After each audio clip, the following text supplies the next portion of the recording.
The Drive with Tim Donnelly, 99.9 The Fan.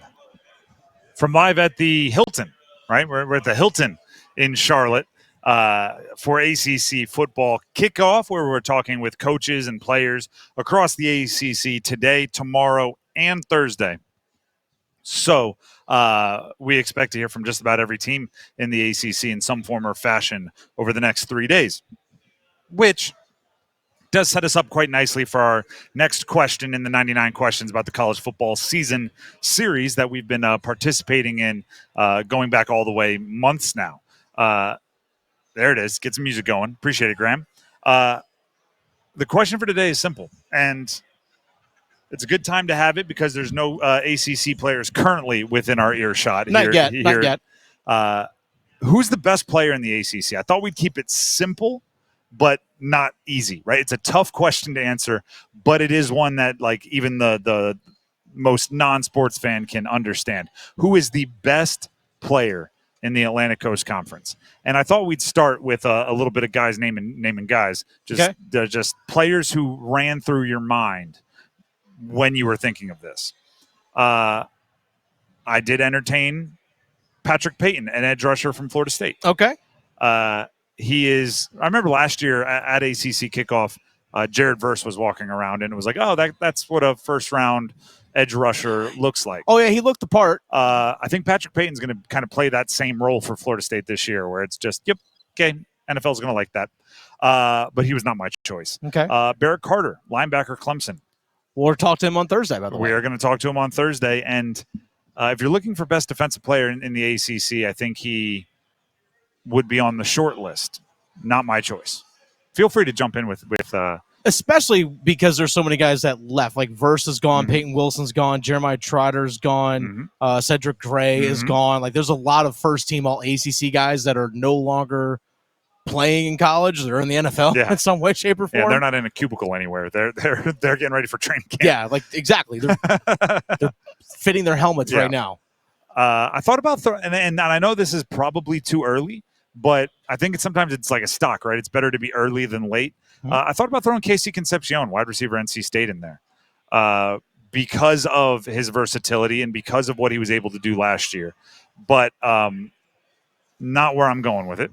Especially since Keon Coleman from Florida State in the NFL, I think Malik Washington, Virginia in the NFL as well. Dolphins. So there's a couple of wide receivers that were ahead of him in the all-conference also gone.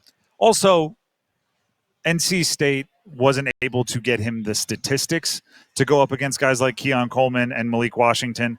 I'm not sure that was a quality of wide receiver discussion. Sure. NC State had some other challenges with their offense, the quarterback shuffle, the running game. But he is one of the top wideouts, if not the top wideout, coming back. Oh, absolutely. In the ACC. And I'm just saying, I think he might have been last year. It's just the situation kind of artificially held him back. I thought about throwing Cam Ward in there, quarterback from Miami. Not to be confused with former Carolina Hurricane goalie Cam Ward. Very true. Both are Hurricanes. Oh, even look at you. You had that prep, didn't you? I know I didn't, actually. I like Cam Ward from what he's done elsewhere. One of those kind of college stat compilers where you look at some of his stats from early in his career, and you're like, how in the heck do you even have enough time in a game to throw for that many completions and yards? I don't know if he'll quite go that bonkers at Miami, but he was a player worth mentioning. All I have left to mention is my pick. Do you have anyone else you want to throw into the names to mention kind of the guys naming dudes portion of this? I was thinking actually defensively Kamon Rucker. Very good one. I mean, he easily could be the defensive player of the year in the conference. And he's another one who from UNC. A baseball player who's unreal, but he might not lead the league in RBIs, batting average, or home runs.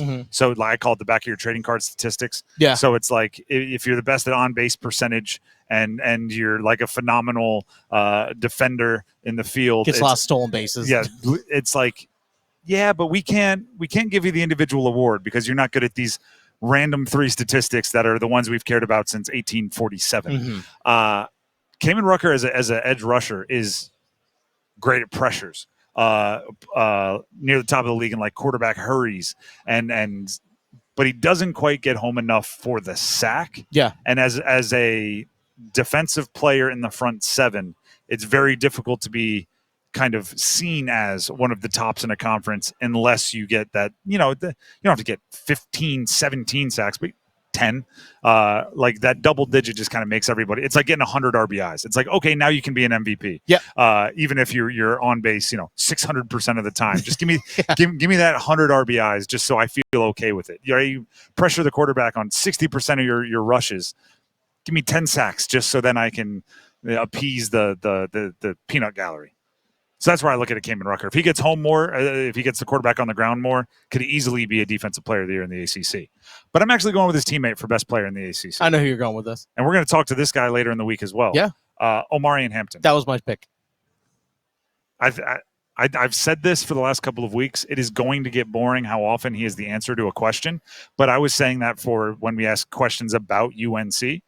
This one's for the ACC. I think it's a bit more exciting. There's one worry I have here, which would just be, and again, now I'll use, instead of a baseball award, I'll use a basketball award example. You can't really win the MVP if you're not like a top 4 seed in the basketball in NBA. Generally. He might be held back from individual awards if UNC can't win the overwhelming majority of their games. If they're go like 8-4 in the regular season type deal, could be held back from some awards. But individually, he is deserving, and I'm excited to see what he can do when the spotlight isn't as narrowly focused on Drake May. Mm-hmm.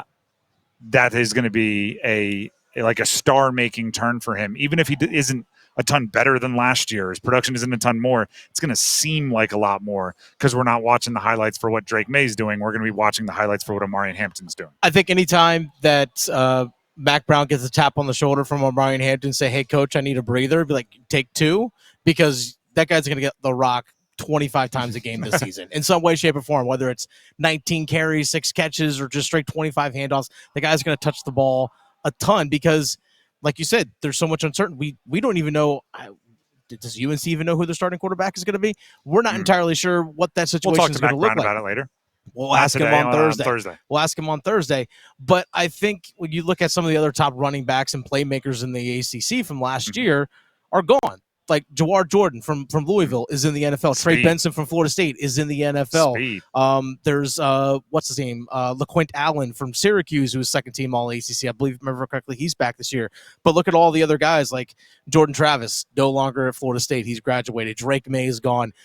There's so much great talent that left the ACC this past year.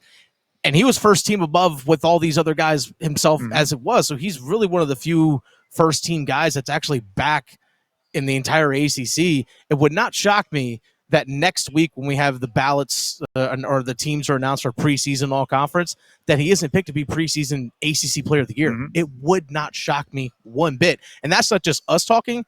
That's the entire media and people that making that selection. By the way, LaQuint Allen, Syracuse, who you brought up as one of the playmakers returning, we're going to talk to him on Thursday. Okay, see, look at that. Another little tease. Talking to all the best backs. My favorite way to explain Omarion Hampton's season last year is from the Georgia Tech game. Now, UNC lost, I think it was like 46-42. It's where Georgia Tech made a comeback in the fourth quarter by running the football. And it was that Haynes King kind of magic. And I just remember, like, the headlines were all like Haynes King, Drake May, like duel, King out duels Drake May, and it was all of this about the quarterbacks. And then you check the stats, and it's literally like 160 yards on the ground, 2 touchdowns, and 40 yards in the air from Omarion Hampton. And I just remember going, yeah, that's tough on Omarion Hampton, right? When you have 200 total yards and 2 touchdowns, and you're like not even in the headline, like you're not even the guy that was out dueled. It's a pretty brutal place to find, just because that's how much of a magnetic force Drake May was. So in that game, Omarion Hampton had 29 rushes, 153 yards, 2 touchdowns, along with 4 catches for 41 yards. Yeah, so not quite 200. What is it, 194? Yeah, so right there. And I'm again, this is kind of off memory here, but I'm pretty sure Drake May and Haynes King combined for 7 touchdowns in that game. So that was the duel. That was the whoa. And it's like, you know what? Actually, I think Omarion Hampton was kind of the engine that kept UNC and that offense, scoring 40. So now I just want to kind of experience that where the spotlight is on him and then he gets to be the best player. Not the spotlight is elsewhere, and he's the best player in the shadows. So Omarion Hampton's my choice for best player in the ACC. And likewise, I think he's pretty darn good.